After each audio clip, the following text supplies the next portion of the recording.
Well, Peter, it's brilliant, isn't it, to be sat here in sunny Auckland? Yeah. Well, What about the jet lag though? How's that going? Well, not too bad. I'm okay. I'm coping with it.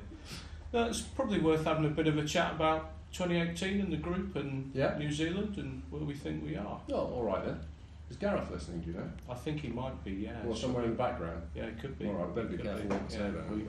Yeah. Well, I mean, from the group perspective, I think 2018 was great because, I mean, that's sort of 3 years since I joined the business, and we've done an awful lot to fix the business, and it was great to see 2018, the total business returning to profitability, being in growth, and the balance sheet now debt-free. So, well, you take a lot of the credit for that, John. I mean, what's your perspective financially on how we've done? Yeah, I think you're right. I think, not that I take a lot of credit, but I think you're right about the debt. I think that being debt-free is really great in the context of the industry right now, and it gives us a lot of flexibility to really invest and drive for growth as we go forward. Yeah.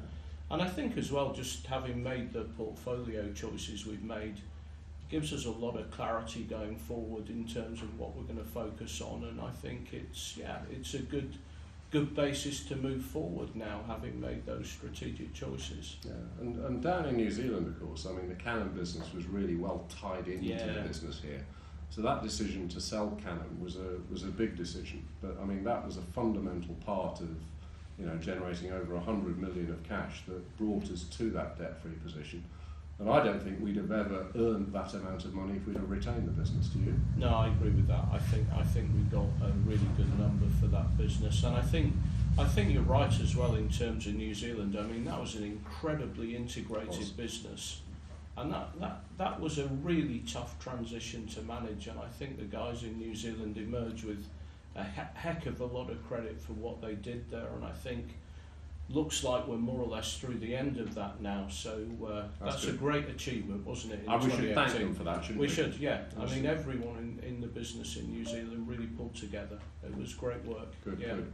So now we're in a position where I would say, as well as sort of the financial performance, we've fixed a lot of the basic issues that we had across the OCS business, and we've got growth coming through. I mean, underlying growth last year was about 4%, and we've created a platform that now, to create further value within the business, there's only really one message, isn't there?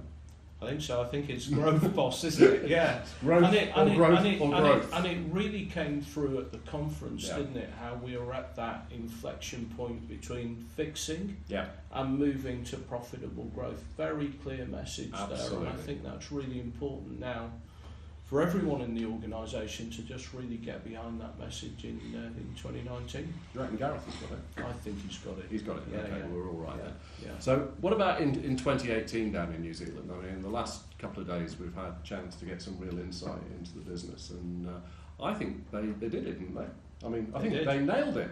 They did. I think they blew despite the budget negotiation, I think they blew the budget out the water in last year, and it was a great performance because, and actually it's been a robust performer for a while. If you look at that underlying organic growth rate, it's been clear that it's a really well run, really well managed business. I think now it's about where can we really take it, and it's nice to see that there are some new avenues for growth emerging as well. There are, but I mean, underlying growth last year was 9% in revenue. The profitability was up 30% prior year. Underlying, They get their money in from their customers. Yeah, they're good at collecting. Debbie Wong's a tough cookie, eh? She's good at collecting money. I would like to negotiate with Debbie. Yeah, have you got your wallet?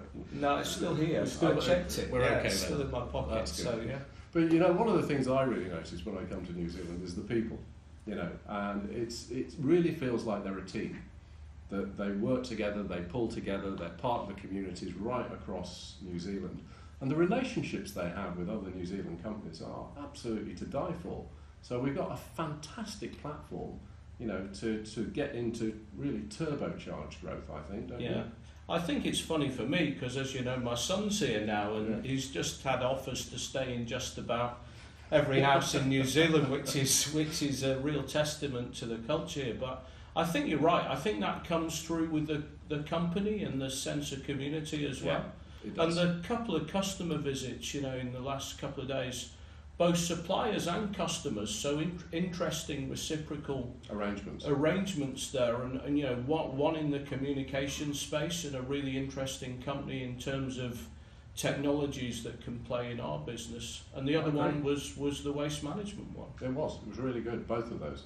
So I think working with our existing customers, trying to find ways to grow our existing customers, the additional services, the consumables that we can sell to them, that is a good way to make them sticky, to stay with us for longer. Because what we don't want is we don't want a bucket that's leaking out the bottom of customers while we're working hard to put new business in. So I think customer retention, if we work with our customers to try and grow, that's one of the best ways of retaining them. Yeah, and it came through, didn't it, in the chat with Gareth, how we're evolving from the cleaning proposition into consumables, and how we've got opportunities to really expand the range of services that we offer to our existing clients. And often they're the places where you've got relationships and you can drive forward.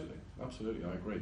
And we agreed to spend some money down here in terms of putting that CAFM system in. Did I miss that bit? Oh, you signed it as well. Oh, did I? Okay. But that CAFM system, I mean, we've now seen it. It is live. Yeah, we saw the invoice. Yeah. God, straight. But how long did it take them to do it? A long time.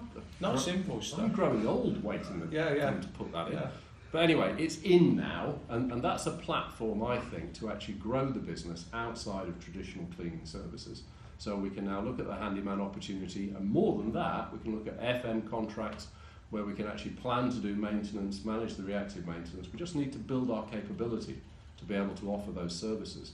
And we've spoken to a couple of customers who are desperate to have that. They are, yeah, and I think just that intrinsic brand strength we've got in terms of our historic position, and now having that capability to really look across hard services. I think we're going to need to be really focused on what that proposition is, but there's a clear avenue there to evolve and for growth, and it'd be great to see how that